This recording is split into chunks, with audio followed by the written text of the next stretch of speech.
Hello friends, आज हम discuss कर रहे हैं inadequacy of classical mechanics. Physics के मेनली टू पार्ट्स होते हैं, classical mechanics and quantum mechanics. Classical mechanics में क्या कमियां थी, इनएडिक्वेसी थी, क्या प्रॉब्लम थी जिसके कारण क्वांटम मैकेनिक्स का डेवलपमेंट हुआ, किस रीजन से क्वांटम मैकेनिक्स की नीड हुई, तो आज हम वो डिस्कस करेंगे। क्लासिकल मैकेनिक्स का जो कॉन्सेप्ट है, डेवलपमेंट है, वो न्यूटन्स के थ्री लॉ पे डिपेंड करता है। न्यूटन्स थ्री लॉ हम जानते हैं। फर्स्ट लॉ होता है लॉ ऑफ इनर्शिया या गैलीलियो लॉ, ये न्यूटन्स का फर्स्ट लॉ है। सेकंड लॉ है law of force and third law है law of action and reaction. इन तीन कॉन्सेप्ट पे क्लासिकल मैकेनिक्स डिपेंड करता है, बेस होता है। ये जो लॉ हैं, जो तीनों लॉ हैं, इसमें एब्सोल्यूट मास, एब्सोल्यूट स्पेस और एब्सोल्यूट टाइम का कॉन्सेप्ट लिया गया है। क्लासिकल मैकेनिक्स को यदि हम करेक्टली एक्सप्लेन करना चाहते हैं तो इसमें हमें मास को एब्सोल्यूट और टाइम को एब्सोल्यूट कंसीडर करना पड़ता है। क्लासिकल मैकेनिक्स जो सेलेसियल बॉडीज हैं, जैसे प्लैनेट्स, स्टार, मून और मैक्रोस्कोपिक बॉडीज, इसको क्लासिकल मैकेनिक्स क्लियरली एक्सप्लेन किया। और कुछ माइक्रोस्कोपिक टेरेस्ट्रियल बॉडीज हैं जो कि नॉन रिलेटिविस्टिक स्पीड से मूव करते हैं, उनको भी क्लासिकल मैकेनिक्स क्लियरली एक्सप्लेन किया। नॉन रिलेटिविस्टिक स्पीड का मतलब जिस पार्टिकल की स्पीड लाइट की स्पीड से कम होती है उसे हम नॉन रिलेटिविस्टिक स्पीड बोलते हैं। लेकिन इसके बाद भी क्लासिकल मैकेनिक्स में कुछ इनएडिक्वेसीज थी, कमियां थी, जिसके कारण क्लासिकल मैकेनिक्स उनको एक्सप्लेन नहीं कर सका और उनको एक्सप्लेन करने के लिए क्वांटम मैकेनिक्स को डेवलप किया गया।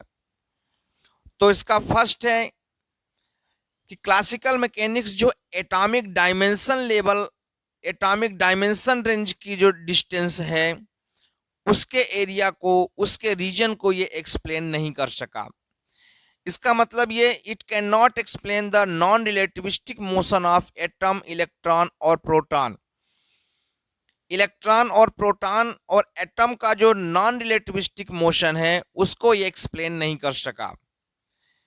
वैसे जो टेरेस्ट्रियल बॉडीज हैं, माइक्रोस्कोपिक टेरेस्ट्रियल बॉडीज हैं, उनके नॉन रिलेटिविस्टिक स्पीड को तो एक्सप्लेन किया, लेकिन जो प्रोटॉन, इलेक्ट्रॉन और एटम जो काफी माइक्रोस्कोपिक पार्टिकल हैं, इनके नॉन रिलेटिविस्टिक मोशन को ये एक्सप्लेन नहीं कर सका।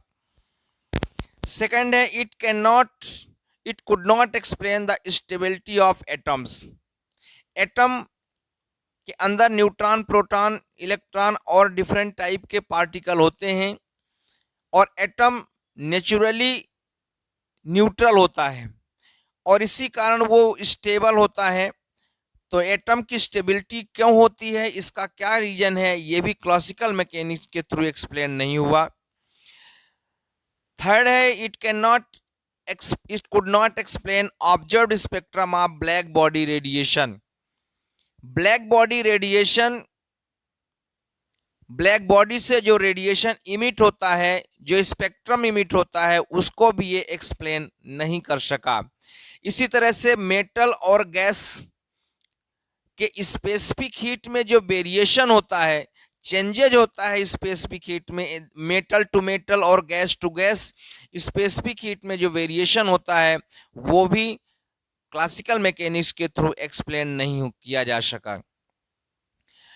एटम का जो डिस्क्रीट स्पेक्ट्रम है, डिफरेंट जो स्पेक्ट्रम है, वो किस कारण से उसका स्पेक्ट्रम डिफरेंट हो जाता है, इसका भी रीजन नहीं बताया जा सका क्लासिकल मैकेनिक्स के।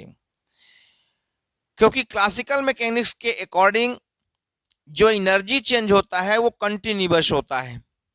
और एटम का जब स्पेक्ट्रा देखते हैं तो जब डिफरेंट स्पेक्ट्रम होता है इसका मतलब उसमें एनर्जी का इमिशन डिसकंटिन्यूअस होता है। और क्लासिकल मैकेनिक्स के अकॉर्डिंग एनर्जी का जो चेंज होता है वो कंटिन्यूअस होता है। तो एटम का स्पेक्ट्रा का जो एनर्जी इमिशन है वो डिसकंटिन्यूअस क्यों होता है ये क्लासिकल मैकेनिक्स से एक्सप्लेन नहीं किया जा सका।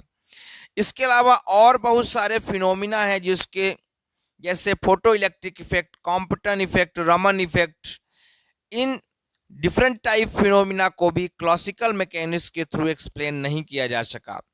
यही रीजन है कि क्लासिकल मैकेनिक्स में ये सब प्रॉब्लम्स हैं, उन क्लासिकल मैकेनिक्स की एक कमियां हैं जिसके कारण क्वांटम मैकेनिक्स को डेवलप किया गया, जो कि 1900 में प्लांक ने एक प्लांक हाइपोथेसिस के थ्रू क्वांटम मैकेनिक्स को डेवलप किया।